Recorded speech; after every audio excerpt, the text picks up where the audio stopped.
In today's lecture, you will see the concept of magnetic flux and magnetic flux density.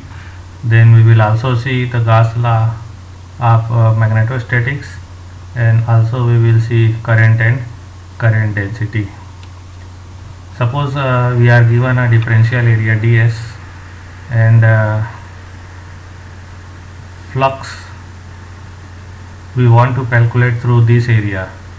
If B that is the magnetic flux density is not perpendicular to the surface, it is making angle theta with the surface, then what will be the amount of flux that will pass through this area?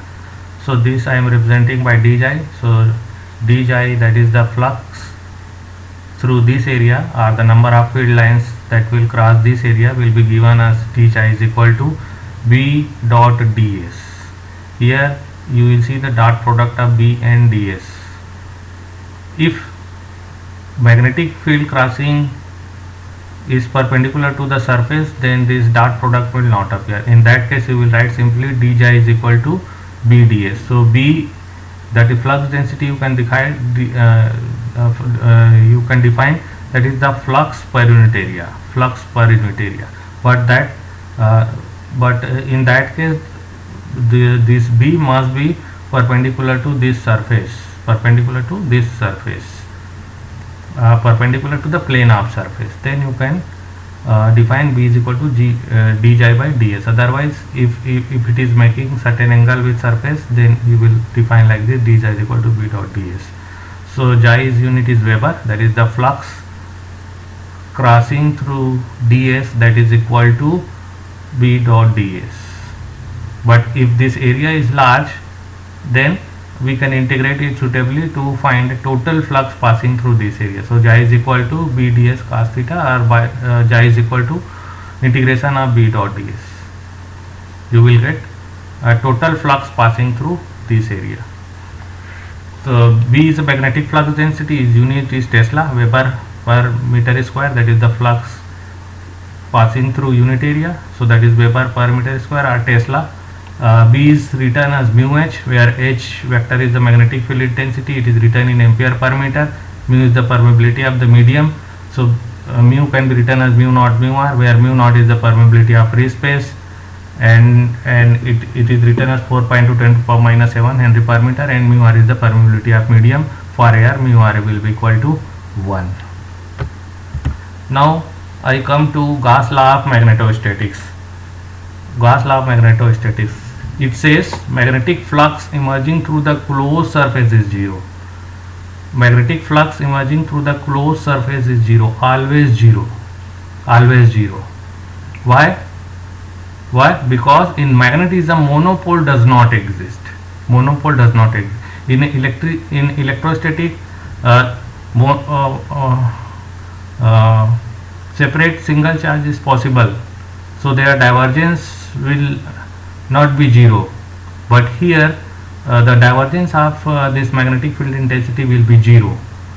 Why this? Because if magnetism monopole does not exist, means what? If you take a one magnet, then you will get flux lines direction from north to south.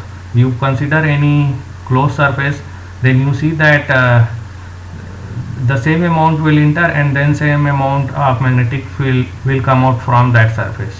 So net flux through the surface will be always 0, because you will get magnetic flux or magnetic field lines in circulation. You will always get magnetic field line in circulation. This will not be the case in case of electrostatics, because in electrostatics separate charges are possible, but here in magnetostatics monopole does not exist. Separate single charge is not possible. Because of that, flux through closed surface, this is the closed surface sign, so flux through closed surface, that will be equal to 0 when you apply here this Gauss divergence theorem. This can be converted into volume integration, that gives you the triple integration of divergence B, that will be equal to 0. So divergence B is equal to 0. That will be the case always. So Gauss law of magnetostatics says that magnetic flux emerging through the closed surface will be always 0. Now next we see What is the relationship between current and current density? Similarly, current density is defined as current crossing per unit area. If current density is crossing perpendicularly to the plane of this surface, then we define J is equal to di by ds. But if there is a certain angle between this surface direction is given by the perpendicular to the plane of surface. If it is making angle theta with the surface J, then di will not be maximum. Current crossing through this surface will not be maximum. So in that case we write, if it is making certain angle theta, if J is making certain angle theta with ds, then in that case current through this surface is written as di is equal to J dot ds. It is the dot product. So J dot ds is J ds cos theta. If we are given larger area, then we will integrate it. So the current crossing any larger area will be written as surface integration of J. Here the current unit is ampere per meter. So this is the relationship between current and current density. In the next class, now we will see the concept of curl, the how Ampere's law can be applied to differential surface.